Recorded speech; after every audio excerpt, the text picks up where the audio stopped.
This is Brandon. I'm Brandon here at Joe's Garage, and today I have a 97 Grand Prix, and it's showing all the symptoms of a CV axle problem.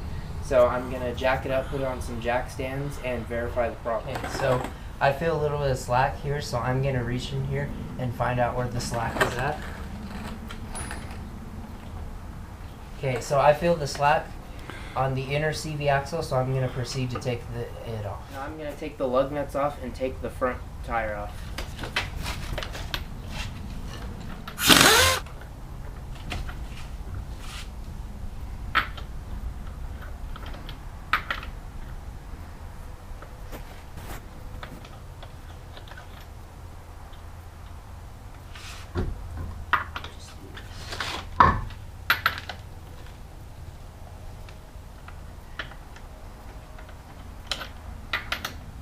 I got all the lug nuts off, so I'm going to pull the wheel off. And now I need to find the socket that goes right here, and I think it's 38 mini metric sizes for this because I couldn't find the one big enough. But I have this other one that's 1 7/16", and it's really close. But I wouldn't recommend you do this because you could strip it out, but I'm going to risk it.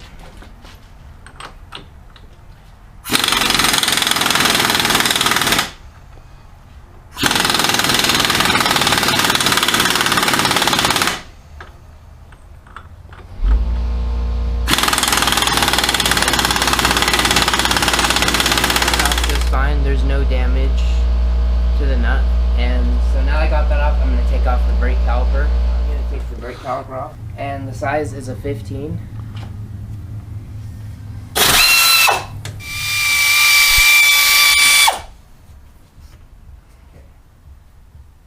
After you get the caliper off and out of the way, you want to pull the rotor off and set it aside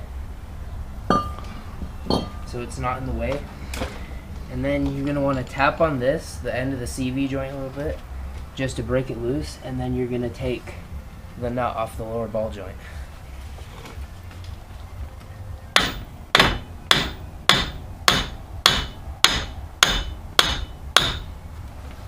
Now that's loose.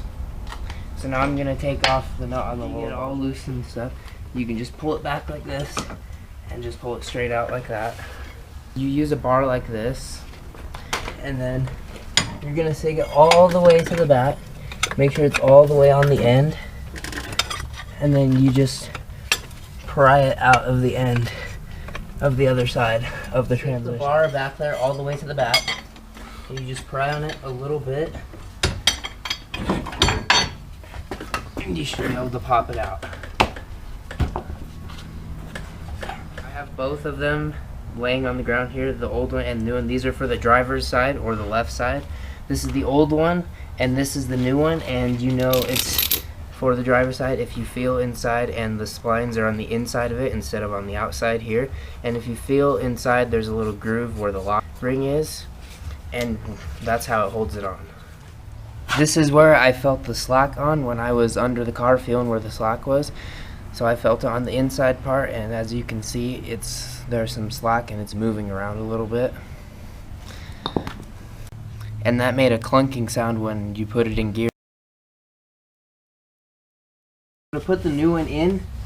You need to set it in there and make sure you have it straight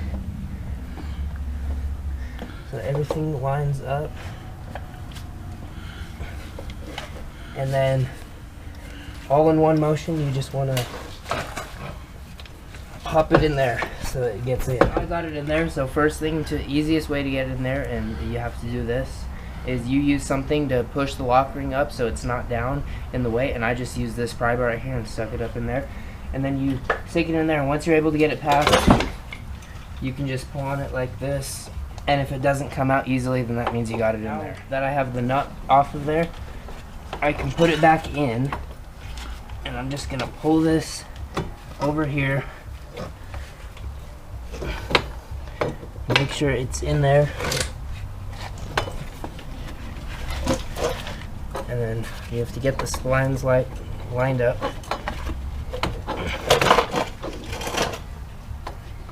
Before I get it all the way in there, I need to pull down on this arm, and make sure it goes back up in here so it'll hold it in place so you don't pull it apart or something if you're trying to. Get the ball joint back up in there. You can just put the nut back on there.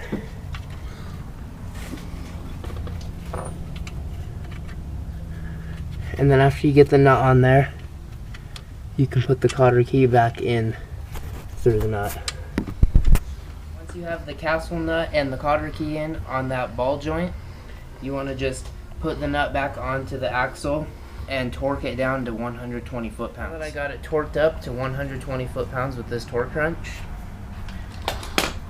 next step is to grab the rotor and put it on. I'll take that off there.